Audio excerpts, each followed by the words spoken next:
Nyanyian pada waktu pernikahan raja. Untuk pemimpin biduan, menurut lagu Bunga Bakung. Dari Bani Korah, nyanyian pengajaran, nyanyian kasih. Hatiku meluap dengan kata-kata indah. Aku hendak menyampaikan sajakku kepada raja.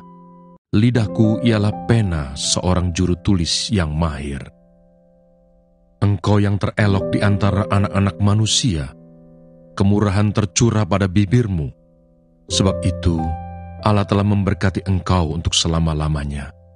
Ikatlah pedangmu pada pinggang, hai pahlawan, dalam keagunganmu dan semarakmu. Dalam semarakmu itu, majulah demi kebenaran, peri kemanusiaan dan keadilan. Biarlah tangan kananmu mengajarkan engkau perbuatan-perbuatan yang dahsyat. Anak-anak panahmu tajam, menembus jantung musuh raja. Bangsa-bangsa jatuh di bawah kakimu. Tahtamu kepunyaan Allah, tetap untuk seterusnya dan selamanya, dan tongkat kerajaanmu adalah tongkat kebenaran. Engkau mencintai keadilan dan membenci kefasikan. Sebab itu Allah, Allahmu, telah mengurapi engkau dengan minyak sebagai tanda kesukaan, melebihi teman-teman sekutumu. Segala pakaianmu berbau mur, gaharu, dan cendana. Dari istana gading permainan kecapi menyukakan engkau. Lukas pasal 15. Perumpamaan tentang domba yang hilang. Para pemungut cukai dan orang-orang berdosa biasanya datang kepada Yesus untuk mendengarkan dia. Maka bersungut-sungutlah orang-orang Farisi dan ahli-ahli Taurat, katanya, ia menerima orang-orang berdosa dan makan bersama-sama dengan mereka. Lalu ia mengatakan perumpamaan ini kepada mereka. Siapakah di antara kamu yang mempunyai 100 ekor domba, dan jikalau ia kehilangan seekor di antaranya, tidak meninggalkan yang 99 ekor di padang gurun, dan pergi mencari yang sesat itu sampai ia menemukannya. Dan kalau ia telah menemukannya, ia meletakkannya di atas bahunya dengan gembira, dan setibanya di rumah, ia memanggil sahabat-sahabat dan tetangga-tetangganya, serta berkata kepada mereka, bersukacitalah bersama-sama dengan aku, sebab dombaku yang hilang itu telah kutemukan. Aku berkata kepadamu, demikian juga akan ada sukacita di sorga, karena satu orang berdosa yang bertobat, lebih daripada sukacita, karena 99 orang benar yang tidak memerlukan pertobatan. Perumpamaan tentang dirham yang hilang. Atau perumpamaan manakah yang mempunyai 10 dirham? Dan jika ia kehilangan satu di antaranya, tidak menyalakan pelita dan menyapu rumah serta mencarinya dengan cermat sampai ia menemukannya. Dan kalau ia telah menemukannya, ia memanggil sahabat-sahabat dan tetangga-tetangganya serta berkata, bersukacitalah bersama-sama dengan aku, sebab dirhamku yang hilang itu telah kutemukan. Aku berkata kepadamu, demikian juga akan ada sukacita pada malaikat-malaikat Allah, karena satu orang berdosa yang bertobat. Perumpamaan tentang anak yang hilang. Yesus berkata lagi, ada seorang mempunyai 2 anak laki-laki. Kata yang bungsu kepada ayahnya, Bapa, berikanlah kepadaku bagian harta milik kita yang menjadi hakku. Lalu ayahnya membagi-bagikan harta kekayaan itu di antara mereka. Beberapa hari kemudian anak bungsu itu menjual seluruh bagiannya itu, lalu pergi ke negeri yang jauh. Di sana ia memboroskan harta miliknya itu dengan hidup berfoya-foya. Setelah dihabiskannya semuanya, timbullah bencana kelaparan di dalam negeri itu, dan ia pun mulai melarat. Lalu ia pergi dan bekerja pada seorang majikan di negeri itu. Orang itu menyuruhnya ke ladang untuk menjaga babinya.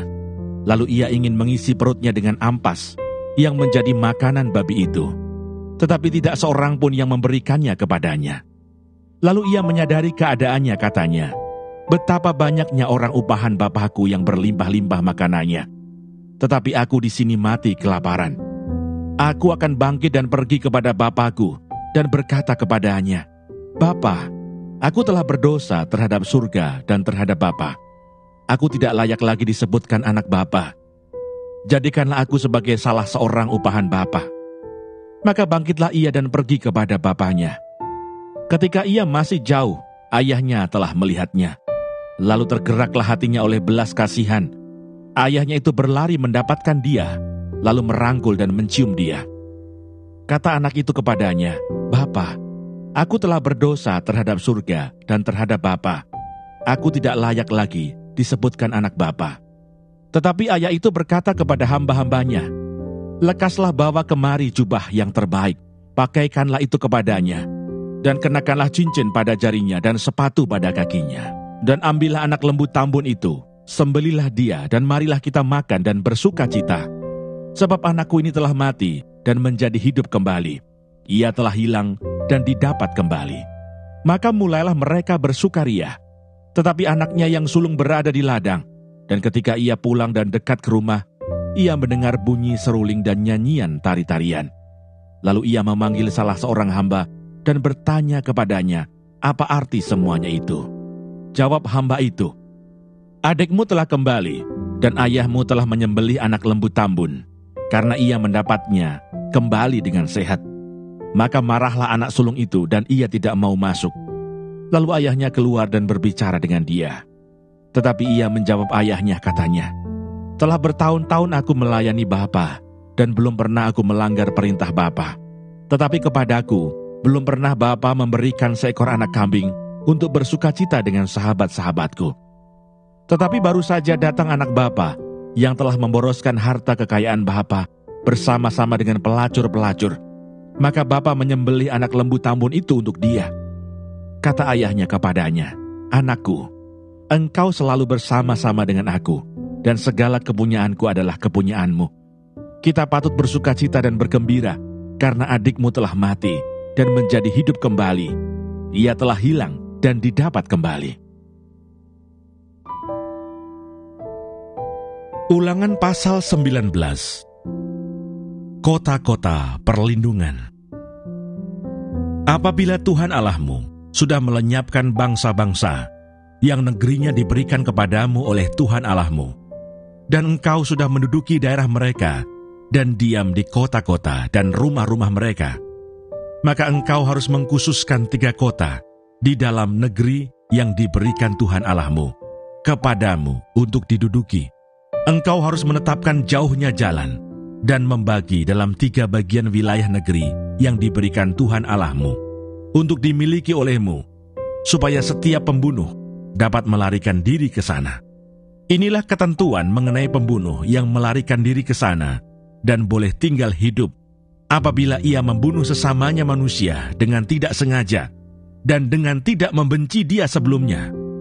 Misalnya, apabila seseorang pergi ke hutan dengan temannya untuk membelah kayu. Ketika tangannya mengayunkan kapak untuk menebang pohon kayu, mata kapak terlucut dari gagangnya, lalu mengenai temannya sehingga mati. Maka ia boleh melarikan diri ke salah satu kota itu dan tinggal hidup. Maksudnya, supaya jangan penuntut tebusan darah sementara hatinya panas dapat mengejar pembunuh itu. Karena jauhnya perjalanan, menangkapnya dan membunuhnya. Padahal pembunuh itu tidak patut mendapat hukuman mati, karena ia tidak membenci dia sebelumnya. Itulah sebabnya aku memberi perintah kepadamu demikian. 3 kota haruslah kau khususkan. Dan jika Tuhan Allahmu sudah meluaskan daerahmu nanti seperti yang dijanjikannya dengan sumpah kepada nenek moyangmu, dan sudah memberikan kepadamu seluruh negeri yang dikatakannya akan diberikan kepada nenek moyangmu, apabila engkau melakukan dengan setia perintah ini yang kusampaikan kepadamu pada hari ini, dengan mengasihi Tuhan Allahmu dan dengan senantiasa hidup menurut jalan yang ditunjukkannya, maka haruslah engkau menambah 3 kota lagi kepada yang 3 itu, supaya jangan tercurah darah orang yang tidak bersalah di negeri yang diberikan Tuhan Allahmu kepadamu menjadi milikmu, dan hutang darah melekat kepadamu. Tetapi apabila seseorang membenci sesamanya manusia dan dengan bersembunyi menantikan dia, lalu bangun menyerang dan memukul dia sehingga mati, kemudian melarikan diri ke salah satu kota itu, maka haruslah para tua-tua kotanya menyuruh mengambil dia dari sana dan menyerahkan dia kepada penuntut tebusan darah, supaya ia mati dibunuh. Janganlah engkau merasa sayang kepadanya, demikianlah harus kau hapuskan darah orang yang tidak bersalah dari antara orang Israel, supaya baik keadaanmu. Larangan menggeser batas tanah. Janganlah menggeser batas tanah sesamamu yang telah ditetapkan oleh orang-orang dahulu di dalam milik pusaka yang akan kau miliki di negeri yang diberikan Tuhan Allahmu kepadamu untuk menjadi milikmu. Dari hal saksi, satu orang saksi saja tidak dapat menggugat seseorang mengenai perkara kesalahan apapun atau dosa apapun yang mungkin dilakukannya. Baru atas keterangan 2 atau 3 orang saksi perkara itu tidak disangsikan. Apabila seorang saksi jahat menggugat seseorang untuk menuduh dia mengenai suatu pelanggaran, maka kedua orang yang mempunyai perkara itu haruslah berdiri di hadapan Tuhan, di hadapan imam-imam dan hakim-hakim yang ada pada waktu itu. Maka hakim-hakim itu harus memeriksanya baik-baik, dan apabila ternyata bahwa saksi itu seorang saksi dusta, dan bahwa ia telah memberi tuduhan dusta terhadap saudaranya, maka kamu harus memperlakukannya sebagaimana ia bermaksud memperlakukan saudaranya. Demikianlah harus kau hapuskan yang jahat itu dari tengah-tengahmu. Maka orang-orang lain akan mendengar dan menjadi takut, sehingga mereka tidak akan melakukan lagi perbuatan jahat seperti itu di tengah-tengahmu. Janganlah engkau merasa sayang kepadanya, sebab berlaku nyawa ganti nyawa, mata ganti mata, gigi ganti gigi, tangan ganti tangan, kaki ganti kaki. Ulangan pasal 20. Hukum perang.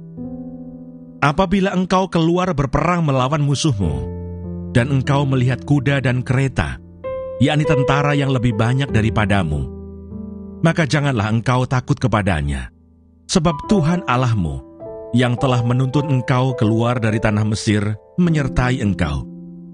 Apabila kamu menghadapi pertempuran, maka seorang imam harus tampil ke depan dan berbicara kepada rakyat, dengan berkata kepada mereka, "Dengarlah, hai orang Israel, kamu sekarang menghadapi pertempuran melawan musuhmu. Janganlah lemah hatimu, janganlah takut, janganlah gentar, dan janganlah gemetar karena mereka. Sebab Tuhan Allahmu, dialah yang berjalan menyertai kamu untuk berperang bagimu melawan musuhmu, dengan maksud memberikan kemenangan kepadamu." Para pengatur pasukan haruslah berbicara kepada tentara demikian, "Siapakah orang yang telah mendirikan rumah baru tetapi belum menempatinya? Ia boleh pergi dan pulang ke rumahnya, supaya jangan ia mati dalam pertempuran dan orang lain yang menempatinya. Dan siapa telah membuat kebun anggur tetapi belum mengecap hasilnya, ia boleh pergi dan pulang ke rumahnya, supaya jangan ia mati dalam pertempuran dan orang lain yang mengecap hasilnya. Dan siapa telah bertunangan dengan seorang perempuan tetapi belum mengawininya, ia boleh pergi dan pulang ke rumahnya, supaya jangan ia mati dalam pertempuran dan orang lain yang mengawininya."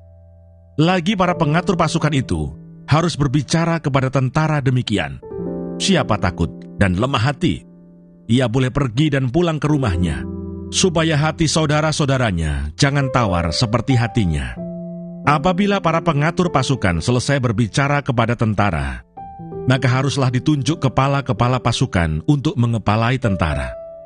Apabila engkau mendekati suatu kota untuk berperang melawannya, maka haruslah engkau menawarkan perdamaian kepadanya. Apabila kota itu menerima tawaran perdamaian itu dan dibukanya pintu gerbang bagimu, maka haruslah semua orang yang terdapat di situ melakukan pekerjaan rodi bagimu dan menjadi hamba kepadamu. Tetapi apabila kota itu tidak mau berdamai dengan engkau, melainkan mengadakan pertempuran melawan engkau, maka haruslah engkau mengepungnya, dan setelah Tuhan Allahmu menyerahkannya ke dalam tanganmu, maka haruslah engkau membunuh seluruh penduduknya yang laki-laki dengan mata pedang. Hanya perempuan, anak-anak, hewan, dan segala yang ada di kota itu, yakni seluruh jarahan itu, boleh kau rampas bagimu sendiri, dan jarahan yang dari musuhmu ini, yang diberikan kepadamu oleh Tuhan Allahmu, boleh kau pergunakan. Demikianlah harus kau lakukan terhadap segala kota yang sangat jauh letaknya dari tempatmu, yang tidak termasuk kota-kota bangsa-bangsa di sini. Tetapi dari kota-kota bangsa-bangsa itu yang diberikan Tuhan Allahmu kepadamu menjadi milik pusakamu, janganlah kau biarkan hidup apapun yang bernafas, melainkan kau tumpas sama sekali, yakni orang Het, orang Amori, orang Kanaan, orang Feris, orang Hewi, dan orang Yebus, seperti yang diperintahkan kepadamu oleh Tuhan Allahmu, supaya mereka jangan mengajar kamu berbuat sesuai dengan segala kekejian yang dilakukan mereka bagi Allah mereka, sehingga kamu berbuat dosa kepada Tuhan Allahmu. Apabila dalam memerangi suatu kota, engkau lama mengepungnya untuk direbut, maka tidak boleh engkau merusakkan pohon-pohon sekelilingnya dengan mengayunkan kapak kepadanya. Buahnya boleh kau makan, tetapi batangnya janganlah kau tebang. Sebab pohon yang di padang itu bukan manusia, jadi tidak patut ikut kau kepung. Hanya pohon-pohon yang engkau tahu tidak menghasilkan makanan, boleh kau rusakkan dan kau tebang, untuk mendirikan pagar pengepungan terhadap kota yang berperang melawan engkau, sampai kota itu jatuh.